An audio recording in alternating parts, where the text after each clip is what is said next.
Assalamualaikum warahmatullahi wabarakatuh. Kembali lagi bersama saya Sri Ade Putri tentunya dalam program acara Bincang Seputar Ketenagakerjaan.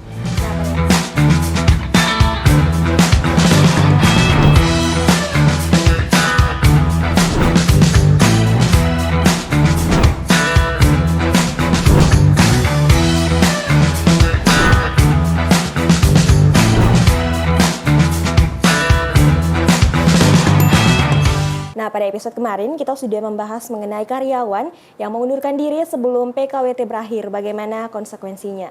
Nah, pada kesempatan kali ini kita akan membahas mengenai PHK karyawan menurut Undang-Undang Cipta Kerja. Nah, untuk membahas hari ini kita akan membahas mengenai PHK berdasarkan Undang-Undang Cipta Kerja dan benarkah Undang-Undang Cipta Kerja mempermudah PHK tersebut? Mari kita bahas dalam video kita kali ini. Pertama, kita coba lihat aturan yang mengatur di dalam Undang-Undang Nomor 13 Tahun 2003 tentang Ketenagakerjaan pasal 151 ayat 3 yang menyebutkan dalam perundingan bagaimana yang dimaksud dalam ayat 2 benar-benar tidak menghasilkan persetujuan.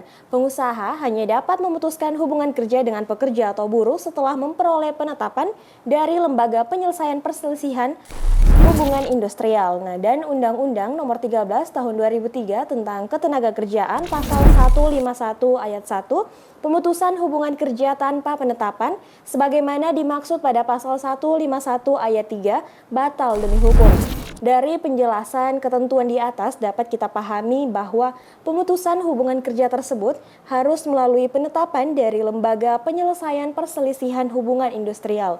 Dan apabila tidak, maka PHK tersebut dinyatakan batal demi hukum. Dalam artian PHK tersebut dianggap tidak pernah ada. Kembali ke pernyataan bagaimana tata cara PHK menurut Undang-Undang Cipta Kerja Nomor 11 Tahun 2020, Bab 4 Ketenagakerjaan.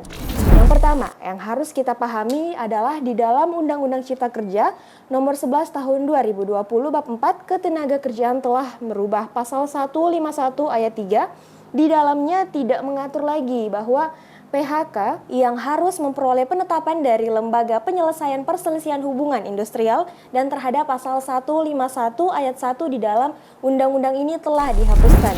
Jadi selanjutnya bagaimana tata cara pemutusan hubungan kerja menurut Undang-Undang Cipta Kerja Nomor 11 Tahun 2020 itu sendiri. Yang dimaksud diatur dalam peraturan pemerintah di sini adalah diatur di dalam PP 35 tahun 2021. Yang dapat kita lihat bahwa di dalam PP tersebut, pasal yang mengatur mekanisme PHK terhadap pasal 37, pasal 38, dan pasal 39. Yang intinya menyebutkan beberapa poin. Yang pertama, pengusaha dapat melakukan PHK dengan diawali surat pemberitahuan PHK yang isinya menyebutkan alasan PHK tersebut dan disampaikan kepada pekerja 14 hari kerja sebelum PHK dilakukan. Nah, poin yang kedua, dalam hal PHK dalam masa percobaan, surat pemberitahuan disampaikan 7 hari kerja sebelum dilakukannya PHK. Nah, poin yang ketiga, jika pekerja telah menerima surat dan tidak menolak PHK, pengusaha harus melaporkan PHK ke Kementerian Ketenagakerjaan dan atau Dinas Tenaga Kerja Provinsi dan Kabupaten atau Kota.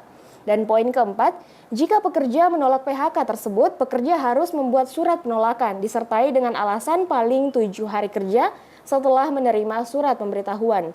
Nah, poin yang kelima, dan selanjutnya perbedaan tersebut diselesaikan melalui perundingan bipartit.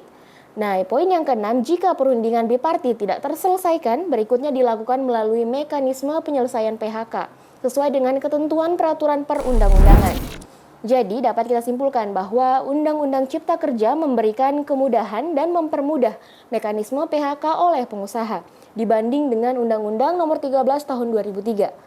Demikian informasi yang dapat kami sampaikan kepada pemirsa di rumah, semoga bermanfaat. Semoga pemirsa di rumah dapat mengambil dari poin-poin yang telah kami jelaskan tadi. Nah, jika pemirsa di rumah menyukai tayangan ini mengenai Bincang Ketenagakerjaan, jangan lupa like, komen, dan subscribe.